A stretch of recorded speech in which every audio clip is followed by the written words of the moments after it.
All right, so for today's I can statement and your goal of the day, it is going to be I can multiply fractions using standard algorithm.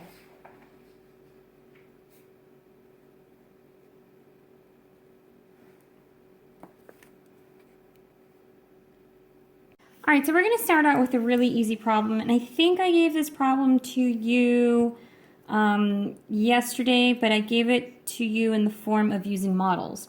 And a lot of you kind of already saw the pattern that we can do because we've already applied this principle when we were multiplying fractions.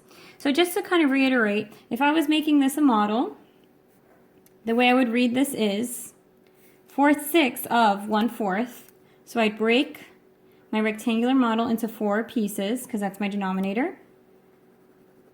Color in 1/4 of it. And then I would break it up into 6 pieces because I'm trying to find 4/6 of the 1/4. So I'm going to do the best I can on that one. And I broke it up into 6 now horizontally, so I'm going to shade in 4 of those 6. 2, 3, 4. Then I count my double shaded areas. That's going to be my numerator. 1, 2, 3, 4. And then I'm going to count the total number of squares. 1, 2, 3, 4, 5, 6, 7, 8, 10, 11, 12, 13, 14, 15, 16, 17, 18, 19, 20, 21, 22, 23, 24. Fabulous. But there's an easier way to do that, and like I said, most of you kind of already guessed that, and that is to simply multiply across. So, using the same problem, I have 4/6 times 1/4. All I'm going to do when I want to multiply my fractions is I'm just going to multiply across like you've been doing this entire time. So 4 times 1 gives me 4, that's my numerator. 6 times 4 gives me 24. And the last step in this case is you're going to have to simplify. Pause. So if I simplify my fraction, I'm going to divide my numerator by 4, denominator by 4, because that is my greatest common factor. And when I simplify, it will be 1/6. Fabulous. Super duper easy. Again, multiply across, then simplify. I'll do one more with you. Let's say we have 2/5 times 4/9. All you have to do is multiply across. 2 times 4 gives me 8. 5 times 9 gives me 45. When I look at this, I can't really simplify. There's nothing to do, so this is already in our simplest form. I'm going to give you guys a few practice problems to just go ahead and do on your own.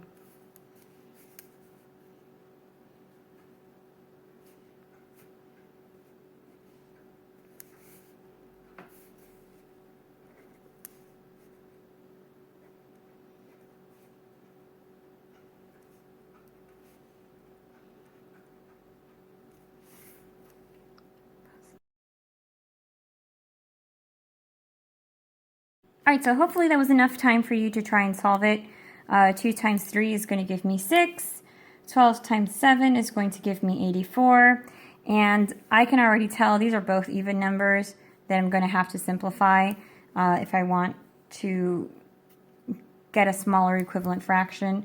So when I simplify, I'm actually going to just divide the top and the bottom by 6. 6 divided by 6 gives me 1.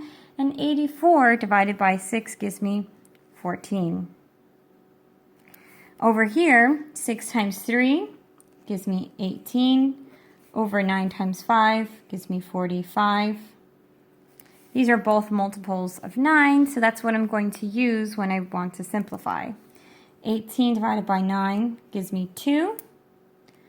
45 divided by 9 gives me 5, so 2/5.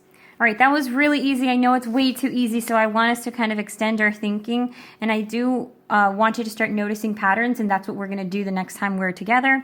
But it's good to just kind of know how to do it in the first place, and we'll talk about the logic afterwards. And that's doing it now with mixed numbers. Okay, so let's say I gave you a number like 1.5 times 2/3. Here you have your mixed numbers. Really simple. What I want you to do as your strategy whenever you encounter a situation like this is just turn this mixed number into a friendly fraction. So just turn it into an improper fraction. So you're going to say 2 times 1 plus the 1 gives you 3 over your original denominator of 2. So now this is your improper fraction. And this step is called renaming. And then just bring down your original fraction. And again, multiply across. 3 times 2 is 6. 2 times 3 is 6. We know that's whole number 1. So 1 1/2 of 2/3 is equal to 1 whole. Let's try that again with a different mixed number. In fact, let's try making both factors mixed numbers. So let's do 2 4/7 times 3 1/3. Again, step 1, just turn it into an improper fraction. 7 times 2 is 14, plus 4 more, 18, over 7, times 3 times 3 is 9, plus 1 more, 10, over 3. And you multiply across. So this one's really easy because it's 10, so 18, times 10 is going to give you 180. 7 times 3 is going to give you 21. Aha, improper fraction. So you're going to do what you've always done anytime you find an improper fraction. You need to convert it back into a mixed number. All right, so hopefully you had enough time to actually kind of solve and convert to figure out how many times 21 goes into 180. But essentially, you're going to end up with 8 whole, 12 over 21, which you can then simplify to become 8 whole, 4 over 7. All right, so I want you to go ahead and actually solve these next problems. 1 2/3 times 3 over 4, and 2 1/5 times 1 and 2 over 5. I'm actually not going to give you the answer. What I'd like you guys to do is once you've given yourself some time to go ahead and attempt and solve these and simplify them, 1 or 2 of you are going to have to go up and explain how you came to that conclusion. And hopefully you're correct and your classmates will agree with you. And if you're incorrect, that's okay too, because that's how you learn, through your mistakes. And then you'll together find the correct answer. All right, now that you finished your math lesson, I'm going to want you to work on this worksheet. Please make sure that you are taking it seriously because I am going to be using it as a way to check whether or not you've reached mastery with your fraction multiplication skill. Should be pretty simple, and some of the stuff is lessons that you learned from last time, and it is reflective of the assessment that you're going to be taking later next week. I have a feeling you're really going to like what we're doing for science today. You've learned a lot about stars and about our inner and outer planets, so I've arranged and created a Kahoot for you guys to use.